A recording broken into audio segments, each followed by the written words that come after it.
Pagdating sa mansyon ng mga Alfonso, hindi ko na malaya na napanganga pala ako dahil sa laki ng bahay nila. Nakarating naman na ako dito dati noong nagkaroon ng salo-salo pagkatapos ng prosesyon ng fiesta at nung umakyat ako sa bintana ni Juanito. Pero mas maganda pala ang mansyon nila pag umaga.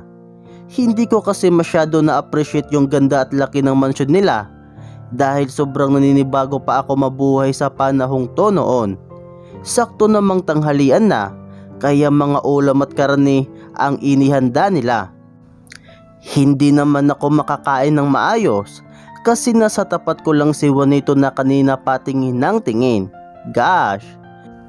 Buti na lang puro tungkol sa ekonomiya at gobyerno ang topic nila Ama at Don Mariano, kaya ligtas ako sa pang-iityos nila. Gosh! Grabe! Mas mayaman pala talaga ang pamilya Alfonso kaysa sa amin. Ang bongga ng dining table nila at sobrang laki din ng mansyon nila. Ang daming mga sculpture at mamahaling pinting sa gilid. Nag-uumapo naman sa mga makikintab at bonggang mga chandelier ang kisame ng bahay nila. Sobrang kintab din ng sahig nila. Dinaig pa ang ulo ni Mr. Klein. Pagkatapos ng salo-salo, nagulat ako nang biglang hinawakan ni Doña Juanita yung kamay ko. Gusto mo bang makita ang aming tahanan? Pasensya na dahil wala si Sonia ngayon upang samahan kang libutin ang aming bahay. Nakangiting tugon ni Doña Juanita.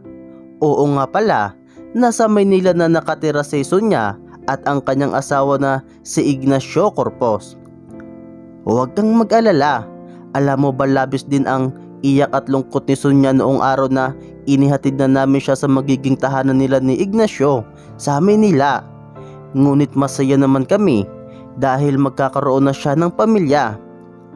Panimula ni Doña Juanita habang hinihimas-himas niya ang kamay ko. Alam kong malulungkot din ang iyong magulang sa oras na umalis ka na sa poder nila. Ganon rin naman kami. Sigurado akong matatagalan pa bago kami masanay na magkakaroon na din ng sariling pamilya si Juanito. Ngunit sobrang nagpapasalamat ako dahil ikaw ang mapapangasawa niya. Alam kong aalagaan mo at mamahalin mo habang buhay ang aking anak. Dagdag pa ni Doña Juanita pagkatapos hinawakan niya yung pisngi ko. Gosh! Naramdaman ko na biglang uminit yung pisngi ko nung sinabi ni Doña Juanita na magkakaroon na kami ng sariling pamilya ni Juanito. Di ko mapigilang kiligin. Pero ilang saglit lang, napansin ko na parang bigla siyang napaatras at agad niyang hinawakan yung noo niya. Buti na lang nasa likod na pala namin si Juanito at agad siyang naalalaya nito. Ina, ayos lang po ba kayo? Nag-aalalang tanong ni Juanito. Nahimasmasan naman agad si Doña Juanita. Hindi pa napapansin ng iba ang pagkahilo ni Doña Juanita dahil abala silang lahat sa pagkikwentuhan. Ihatid nyo na lang muna ako sa kwarto, sagot ni Doña Juanita. Agad naman namin siyang inalalayan ni Juanito paakyat sa kwarto nila ni Don Mariano. Anong nangyari kay ina?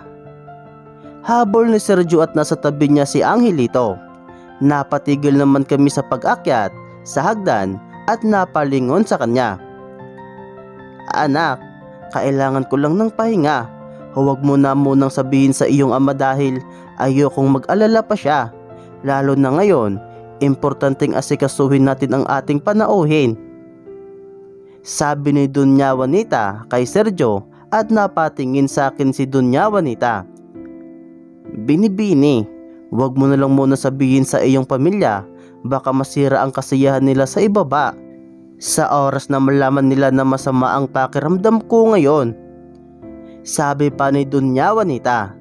Napatangon na lang ako at napatingin kay ama at Don Mariano na masayang nagkikwentuhan at nagtatawanan pa. Sa bagay may point naman si Doña Juanita. Baka masira yung kwentuhan at pagsasaya nila ama at Don Mariano sa salas. Pagdating namin sa kwarto nila Doña Juanita, agad tiningnan ni Juanito ang pulse rate ng kanyang ina. Inutusan din niya si Angelito na kumuha ng maligamgam na tubig at mga gamot. Napaupo naman ako sa kabilang side ng kama nila Doña Juanita at hinawakan yung kamay niya. Malamig at medyo nanginginig yung kamay ni Doña Juanita. Hindi ko rin mapigilang pagmasdan si Juanito na ngayon ay abala sa pag-aasikaso sa kanyang ina.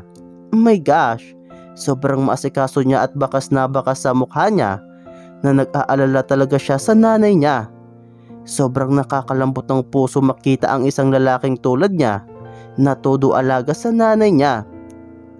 Natauhan naman ako at napaiwas ng tingin ng biglang napalingon sa akin si Juanito. OMG, nahuli niya ba akong nakatitig sa kanya? Wag naman sana, huho.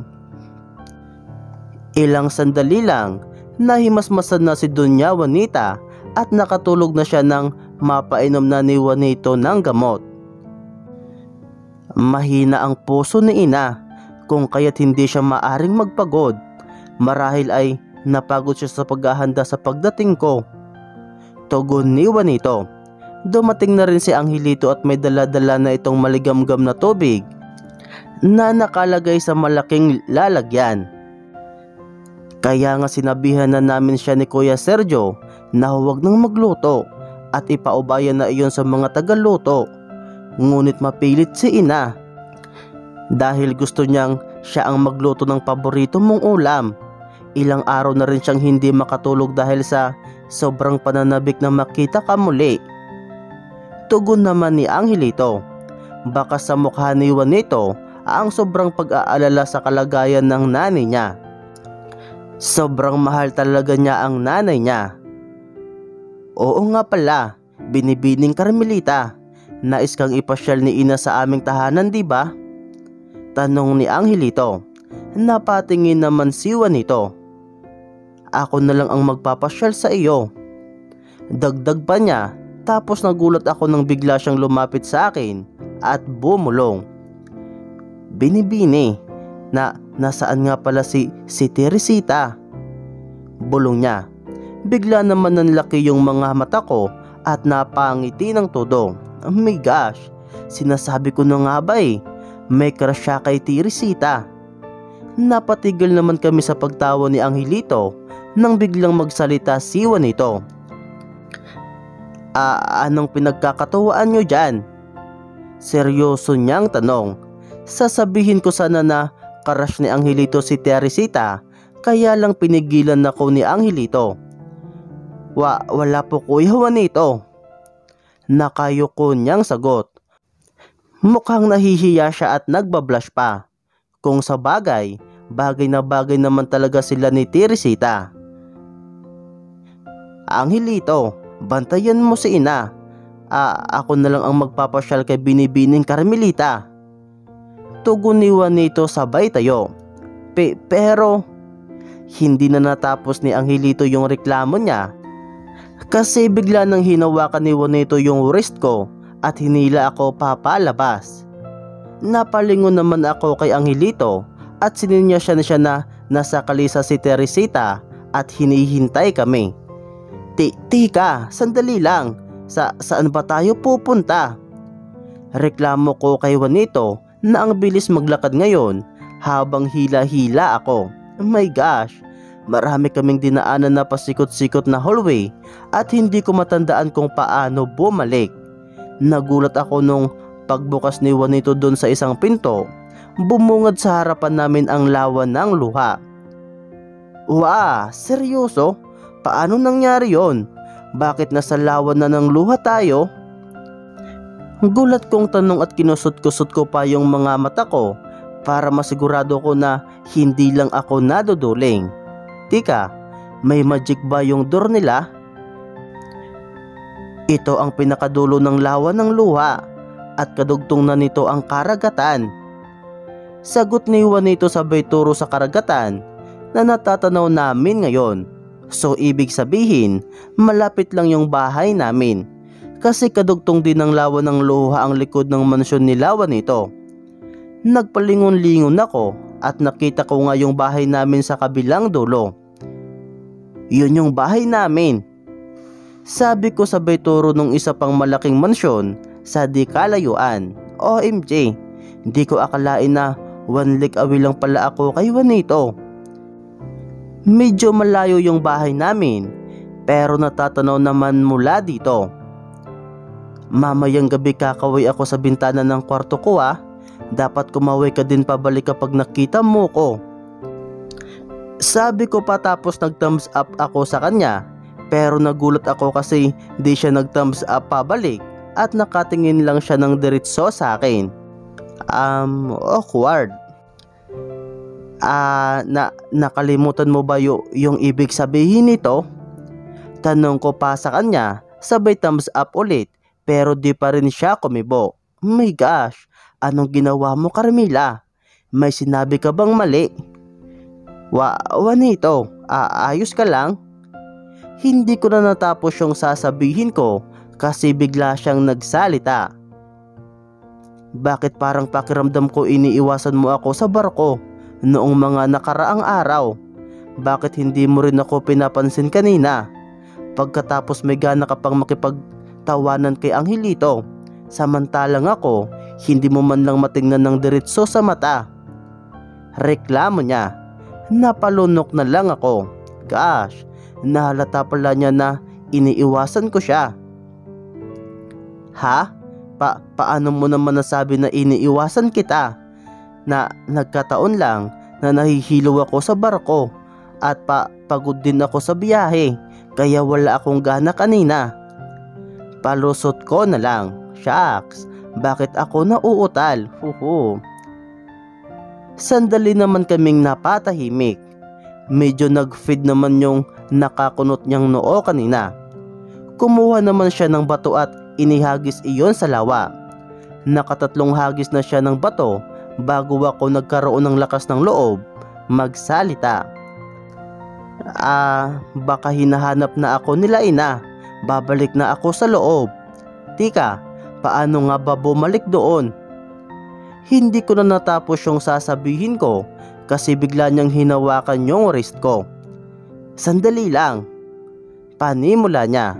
Napatingin naman ako sa kamay niya na nakahawak sa wrist ko. OMG, ang lambot talaga ng hands niya. Gusto ko lang sana malaman kung ano ang masasabi mo sa tulang binigay ko sa'yo. Tugon niya dahilan para lumaki yung mata ko dahil sa gulat. Ito na nga ba ang kinakatakutan ko? No, anong gagawin ko? Sasabihin ko ang totoo.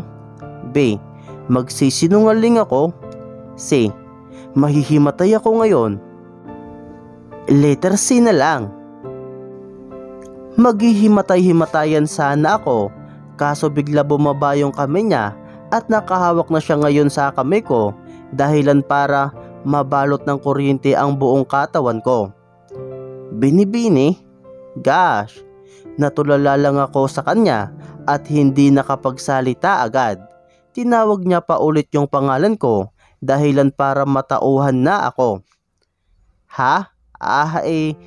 Hindi ko pa kasi nababasa kasi nahihilo ako kahapon sa barko. Tama, at sa sobrang hilo ko, nakatulog ako buong araw, kaya hindi ko na nabasa. Hindi ko akalaing magtutulong-tulungan ngayon ang mga neurons at synapses ko para makaisip agad ako ng palusot. Ngumiti din ako sa kanya, yung ngiting mukhang natatailang. Oh my gosh, madalas saan nasa ngiti ang kasinungalingan ko. Bigla namang nawala yung kunot sa noo ni Juanito.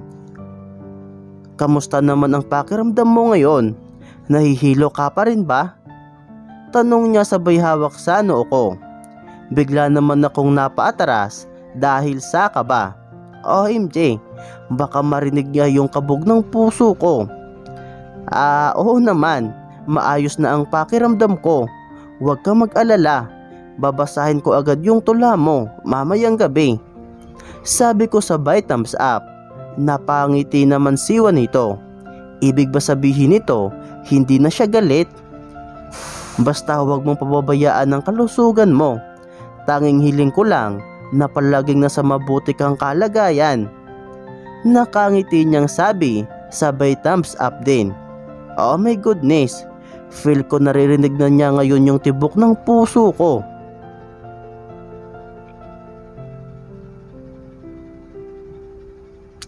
Dear Diary, sana lagi kaming ganito. Sana lagi siyang nakangiti.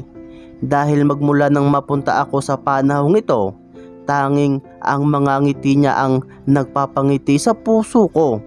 Nagmamahal, Carmila.